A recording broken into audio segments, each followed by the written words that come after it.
Hello बच्चों, आज मैं डेफिनेट इंटीग्रल के कुछ इंपॉर्टेंट प्रॉपर्टीज के बारे में डिस्कस करने वाला हूं जिससे रिलेटेड एनसीईआरटी के 7.11 एक्सरसाइज में खूब सारे क्वेश्चंस दिए हुए हैं।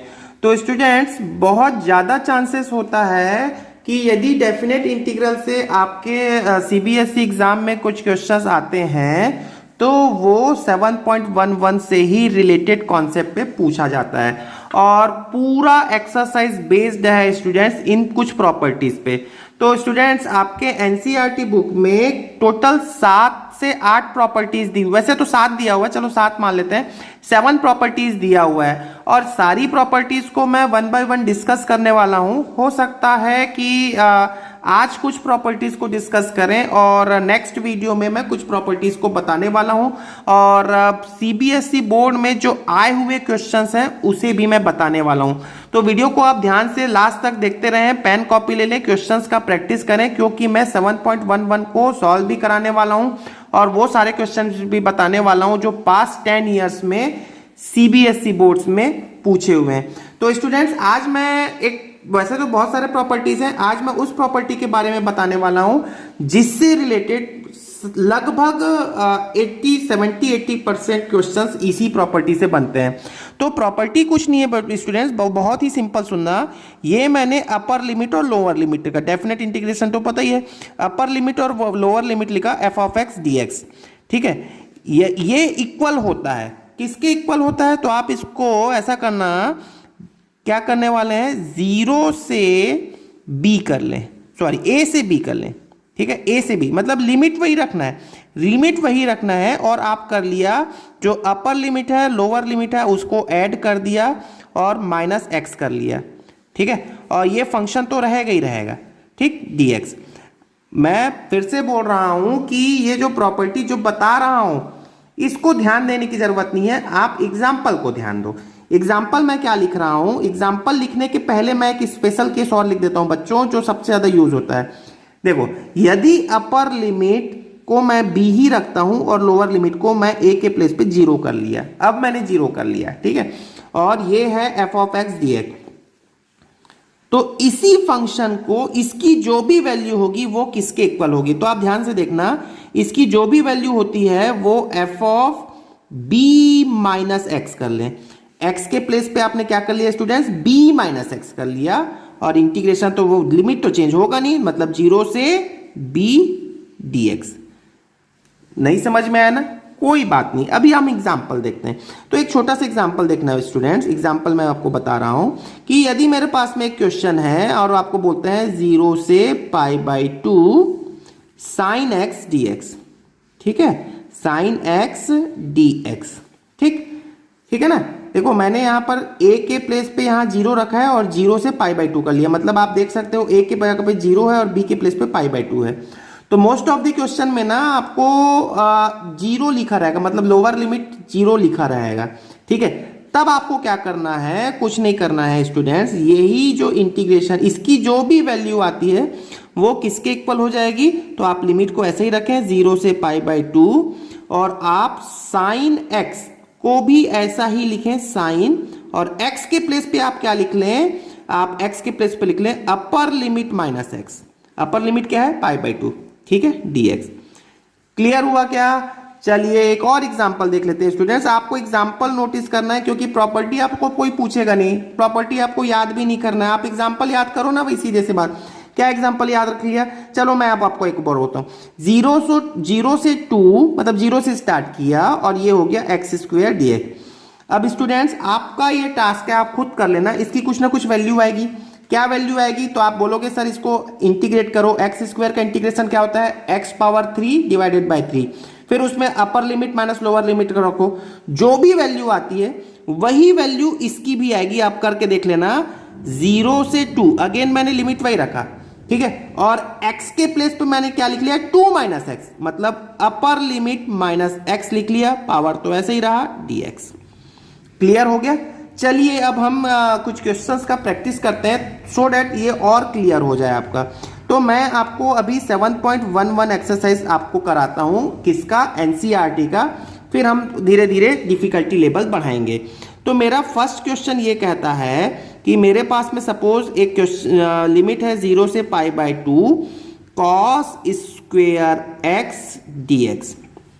ठीक है, ये मेरे को इसकी वैल्यू फाइंड आउट करना है। लेट अस कंसीडर कि ये वैल्यू है, इसकी वैल्यू कुछ भी हो सकती है, इसकी वैल्यू तो कुछ भी हो सकती है, 2 4 6 8 10 20 50। ठीक है, एक एग्जांपल बोल रहा हूं, ऐसा डोंट वरी। तो मैंने इसको कंसीडर कर लिया i। ठीक, अब ये वही केस को फॉलो कर रहा है, 0 से π/2, लोअर लिमिट है 0। जहां लोअर लिमिट 0 देखा आपने तो आपके दिमाग में सबसे पहले यही प्रॉपर्टी आनी चाहिए। ठीक है, तो अभी आपको लिमिट को चेंज नहीं करना है, 0 से π/2 ही लिखो और cos स्क्वेयर लिखो। अब x के प्लेस पे आप क्या लिख सकते हो, वेरिएबल तो यही है ना, x के प्लेस पे आपने क्या लिखा, अपर लिमिट माइनस एक्स कर लिया। कोई दिक्कत है, नहीं है कोई दिक्कत, चलो इसको dx ले लो। अब इसको इक्वेशन 1 कर लो बच्चों और यहां पर इसको सॉल्व करने की कोशिश करो। क्या होगा ये, 0 से π/2 cos स्क्वेयर π/2 माइनस थीटा। देखो cos 90 माइनस थीटा क्या होता है बच्चों, ये होता है साइन थीटा। तो यहां पर हो जाएगा साइन स्क्वेयर, थीटा के प्लेस पे यहां पर x है। क्लियर हो गया, ये मैंने बोल दिया इसको इक्वेशन 2। आप देख सकते हो इक्वेशन 1 और 2 दोनों सेम है, i इसी को तो मैं कंटिन्यू कर रहा हूं। तो मैं यदि इक्वेशन 1 और 2 को ऐड कर दूं तो लेफ्ट हैंड साइड पे i प्लस आई, ये कितना हो जाएगा बच्चों, 2i। और i की वैल्यू मुझे फाइंड आउट करनी है ना, इसी की वैल्यू तो फाइंड आउट करनी है। i मैं बोल रहा था ना 2 4 6 8 10 20, तो कुछ भी हो, i की वैल्यू मुझे फाइंड आउट करनी है। चलिए देखते हैं 1 और 2 को ऐड करते हैं। तो बच्चों यहाँ पर लिमिट सेम है, लिमिट सेम है। ठीक है, देख सकते हो लिमिट सेम है, 0 से π/2 और फंक्शन है मेरा cos square x dx, plus यहाँ पर भी लिमिट सेम है, 0 से π/2 sine square x dx। Clear है। अब यदि लिमिट सेम है तो क्या मैं इसे ऐसा लिख सकता हूं क्या, 2i 0 से π/2, आप इसको एक प्रकार से प्रॉपर्टी भी बोल सकते हैं भाई, 0 से π/2 एक फंक्शन, 0 से π/2 दूसरा फंक्शन, लिमिट सेम है। तो लिमिट सेम है तो ऐसा कर लो ना भाई, दोनों को ऐड कर लो, sine square x plus cos square x, इसका मतलब ही यही तो होगा dx। इक्वेशन 1 और 2 को इसको भी ऐड कर दिया तो इस साइड ऐसा लिख सकते हैं। अब sine square x plus cos square x क्या होता है बच्चों, ये होता है 1। मतलब ये हो गया एक्चुअली में, ये एक्चुअली में क्या हो गया बच्चों, 0 से π/2 1 इंटू dx हो गया ना। अब 0 से π/2 1 इंटू dx, 1 का इंटीग्रेशन क्या होता है बताओ, 1 का इंटीग्रेशन x के रिस्पेक्ट में करेंगे तो x ही होगा। ठीक है, तो ये हो गया x। लिमिट क्या है इसमें, 0 से π/2 और ये किसकी वैल्यू चली आ रही है, 2i। तो अब आप यहां पर लिमिट रखते हैं तो x के प्लेस पे π/2 रख लो, तो i की वैल्यू कितनी हो जाएगी बच्चों, π/2, और ये 2i की वैल्यू है तो डिवाइडेड बाय 2 कर लें तो answer will be equal to क्या होगा बच्चों, π/4। ठीक है, तो बस अब आप एक क्वेश्चन का प्रैक्टिस करें, ध्यान से देखें। मैं और भी क्वेश्चंस करा रहा हूं, बट आपको क्या करना है बच्चों, 2 इक्वेशन लेना है, दोनों को ऐड करना है। मोस्ट ऑफ द केस में यही होगा। चलिए नेक्स्ट क्वेश्चन देखते हैं। तो नेक्स्ट क्वेश्चन आपके सामने लिख रखा है बच्चों, ये 7.11 एनसीईआरटी का ही है, सेकंड प्रॉब्लम है। कुछ भी नहीं करना है, इस पे भी आप वही प्रॉपर्टी आपके दिमाग में आना चाहिए क्योंकि लिमिट स्टार्ट हो रहा है 0 से। तो सबसे पहले हम क्या कर रहे हैं, इसको हम कंसीडर कर लेते हैं i, है ना, i कंसीडर कर लेते हैं, इसी की वैल्यू फाइंड आउट करनी है। हमने इसको i में कंसीडर कर लिया, i की वैल्यू फाइंड आउट करना है और इसको हमने इक्वेशन 1 दे दिया। ठीक है, अब मैं प्रॉपर्टी अप्लाई करता हूं। प्रॉपर्टी अप्लाई करने के लिए मुझे क्या करना है, कुछ नहीं, मैंने लिमिट को वही रखा, 0 से π/2, लिमिट में कोई छेड़छाड़ नहीं है। अब मुझे क्या करना होगा बच्चों, x के प्लेस पे केवल मुझे लिखना है π/2 माइनस एक्स। x के प्लेस पे मैंने लिखा π/2 माइनस एक्स। क्यों लिखा, क्योंकि ये प्रॉपर्टी मुझे क्या कहता है, x के प्लेस पे मैंने लिखा अपर लिमिट माइनस एक्स। ठीक है, और यहां पर भी वैसे ही बच्चों मुझे क्या लिखना होगा, साइन π/2 माइनस एक्स और plus under root of cos of π/2 minus X. Clear हो गया बात, बहुत ही सिंपल हो गया बच्चों। अब आप इसको लिखो, देखो साइन π/2 माइनस थीटा क्या लिख सकते हैं, π/2 माइनस थीटा मतलब फर्स्ट कोऑर्डिनेट में सभी पॉजिटिव होते हैं और साइन कॉस में चेंज हो जाएगा। तो ultimately this will become 0 to π/2 sine pi by 2 का हो गया कॉस एक्स रूट में, और यहाँ क्या लिख सकते हैं, यहाँ भी यही लिख सकते हैं। यहाँ साइन का क्या हो जाएगा बच्चों, कॉस एक्स रूट में, plus cos pi by 2 minus x का क्या हो जाएगा, ये हो जाएगा साइन एक्स। क्लियर हो गया। अब ये आप उसको इक्वेशन 2 दे दें। इक्वेशन 1 और 2 को बच्चों ऐड कर लो, तो देख सकते हो इक्वेशन 1 और इक्वेशन 2। इक्वेशन 1 में डिनोमिनेटर में sign X plus cos x है, यहाँ पर भी sign X plus cos x है रूट में, मतलब इसका दोनों का डिनोमिनेटर सेम है। अब आप 1 और 2 को यदि ऐड कर दें तो क्या होगा, आप देखो i प्लस आई 2i हो गया, ये हो गया i इक्वेशन 2 का, और ये हो गया इक्वेशन 1 का i प्लस आई कितना हो गया बच्चों, 2i हो गया। ठीक है, और यदि न्यूमरेटर सेम है तो एलसीएम लोगे तो यही आएगा। देखो मैं एक साथ लिख देता हूं, आप तो इतना तो समझ जाएंगे, 0 से पाई बाई 2 कर लिया इसको। ठीक है, यदि न्यूमरेटर सेम है तो यही एलसीएम बन जाएगा बच्चों, तो ये हो जाएगा cos x plus sine x, और एज यूजुअल इसमें रूट तो रहेगा ही रहेगा। और यदि आप इनको ऐड करते हैं, यदि मैं डायरेक्ट लिख रहा हूँ, यदि नहीं समझ में आ रहा होगा तो आप खुद से कर सकते हैं। ऊपर भी यही आ जाएगा क्योंकि नीचे ये है, तो ये दोनों भी ऐड हो जाएंगे। क्या कौन कौन सी ऐड हो जाएंगे, sign X plus cos x add हो जाएंगे। तो आप पेन कॉपी लें और खुद से बनाएं, खुद से ट्राई करो इसको। ये हो गया dx। ठीक है, अब ये तो हो गया 1, देखो sine X plus cos X, sine X plus cos X root पे ऊपर नीचे सेम है, 1 हो गया, तो 2i की वैल्यू कितनी हो गई, 1 dx। हो गया सॉल्व, हो गया सॉल्व, 0 से पाई बाई 2। अब पाई बाई 2 का क्या होगा, सॉरी 1 का इंटीग्रेशन क्या होता है x, और x के प्लेस पे आप रख लो पाई बाई 2, तो ये हो गया x, और लिमिट रख लें 0 से पाई बाई 2, और ये वैल्यू चली आ रही है 2i की। ठीक है, तो i इज इक्वल टू क्या होगा बच्चों, तो upper limit minus lower limit, मतलब पाई बाई 2 माइनस 0, और 2 से डिवाइड कर देते हैं तो 1/2, तो ultimately the i will become pi by 4। तो इस तरीके से आप सॉल्व कर सकते हैं बहुत आसानी से। ठीक है, चलिए नेक्स्ट प्रॉब्लम देखते हैं। तो बच्चों एनसीईआरटी का 7.11 का जो नेक्स्ट प्रॉब्लम है वो कुछ इस तरीके से आपके सामने लिखा हुआ है, 0 से pi by 2 sine 3/2x sine 3/2x plus cos 3/2x। ठीक है, न्यूमरेटर डिनोमिनेटर में। तो आप नोटिस करना, आप जो सेकंड प्रॉब्लम है ये आपके सामने सेकंड प्रॉब्लम है, और थर्ड प्रॉब्लम है। सेकंड प्रॉब्लम में आप ऐसा भी तो बोल सकते हो साइन एक्स के पावर में 1/2 है, साइन एक्स के पावर में 1/2 है, कॉस एक्स के पावर में 1/2 है, और यहाँ पर पावर जो है वो 3/2 हो रहा है। तो क्या ये बिल्कुल सेम प्रॉब्लम मैं कंसीडर कर सकता हूँ, तो सर बोलोगे बिल्कुल सेम प्रॉब्लम कंसीडर कर लो। आप इसको इक्वेशन 1 ले लो, ऐसे ही इक्वेशन 2 बनाओगे, फिर ऐड कर दोगे, तो फाइनली जो मेरा आंसर आएगा बिल्कुल सेम आएगा, तो answer will B pi by 4।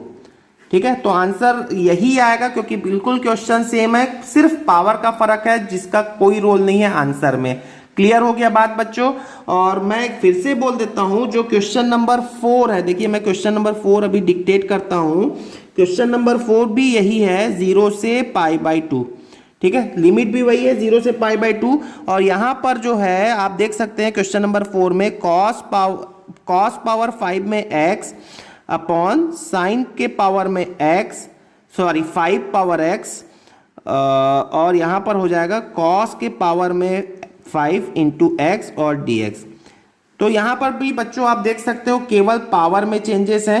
90 minus theta करोगे तो साइन थीटा आ जाएगा, कॉस थीटा आ जाएगा, यहाँ साइन थीटा आ जाएगा, दोनों को ऐड करोगे तो यहां पर भी आप खुद से ट्राई करने वाले हैं। The answer will be x is equal to, sorry i is equal to, जो i की जो वैल्यू आने वाली है वो भी पाई बाई 4 ही होगी।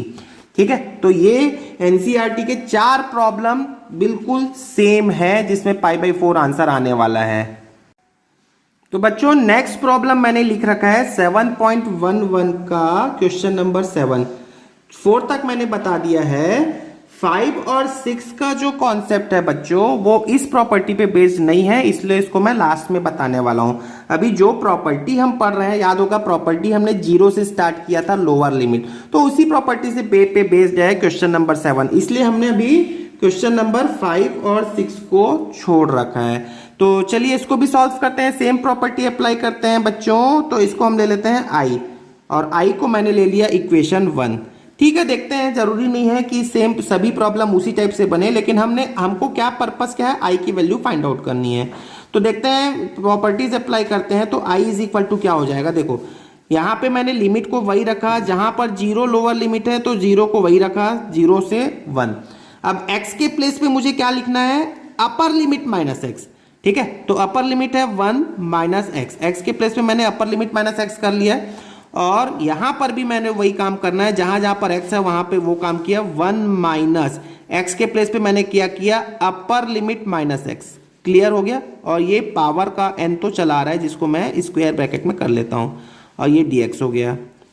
ठीक है, अब आप देख सकते हैं ये हो गया 0 से 1, 1 माइनस एक्स, ये 1 माइनस 1 प्लस एक्स, मतलब आप यहां पर x पावर n कर सकते हैं क्या, 1 से 1 कैंसिल हो जाएगा। क्लियर हो गया यहां पर। ठीक है, चलिए अब x पावर n का मल्टीप्लाई यहां पर और x पावर n का मल्टीप्लाई यहां कर दें, क्या होगा बच्चों, आप देख सकते हो 0 से 1, x पावर n का मल्टीप्लाई करोगे तो x पावर n हो गया, माइनस x पावर n का मल्टीप्लाई x से करेंगे तो कुछ इस तरीके से मैं लिख देता हूं। अभी अगले स्टेप में आप क्या बोलोगे, यदि बेस सेम है तो पावर ऐड हो जाते हैं। तो ये क्या होगा बच्चों, 0 से 1 x power n minus x power n plus 1 बोलोगे क्या, यहां पर पावर 1 है, बेस सेम है, पावर ऐड हो जाएंगे, ये हो गया dx। अब तो आपका क्वेश्चन आसान हो चुका है। क्या करने वाले हैं, ये हो गया 0 से 1 x पावर n, एक काम करते हैं, अब इसको सीधे सीधे इंटीग्रेट कर देते हैं। x पावर n का तो ये तो डायरेक्टली फॉर्मूला है, पावर एक बढ़कर आ जाएगा, डॉट डिनोमिनेटर में +1 हो गया। ठीक है ना, x पावर n का तो फॉर्मूला पता ही है आपको, minus x power n plus 1 का क्या होगा बच्चों, तो इस पे भी पावर में एक ऐड कर दो, x प्लस 1 मतलब x n प्लस 2 हो गया, और यहां पर क्या हो जाएगा n प्लस 2, तो पावर एक बढ़कर कर दो आप। अब इस पे आप लिमिट रख दो, लिमिट क्या है आपका 0 से 1, तो इस पे आप एक बार x के प्लेस पे 1 रखो, 1 रखो, फिर माइनस 0 रखो, 0 रखो, तो 0 रखोगे तो ये तो वैसे ही टर्म 0 हो जाएगा, मतलब अभी 1 बस रखना है आपको। यहां पर x के प्लेस पे यदि 1 रखेंगे तो ये क्या हो जाएगा, 1 के पावर में जो भी है वो तो 1 ही रहेगा, तो 1 अपॉन n प्लस 1 माइनस 1 को यहां रखो, 1 अपॉन n प्लस 2, यही आंसर है। यदि आप इसको सॉल्व करें तो ये एलसीएम हो जाएगा n प्लस 1 n प्लस 2, और यहां पर हो गया n plus 2 minus n plus 1, तो क्योंकि माइनस बाहर है इसलिए ये हो जाएगा आपका माइनस, तो minus n plus n cancel out हो गए, 2 माइनस 1 कितना हो जाएगा बच्चों, 1 हो जाएगा। तो मैथ्स में ऐसा है कि आप पेन कॉपी लें और खुद साथ साथ सॉल्व करें तो it will be convenient for you, तो this will be our answer. तो आई होप आपको यहाँ तक के प्रॉब्लम सभी समझ में आ गए होंगे। नेक्स्ट वीडियो में भी मैं अपने 7.11 के क्वेश्चंस को कंटिन्यू करने वाला हूँ। Thank you very much.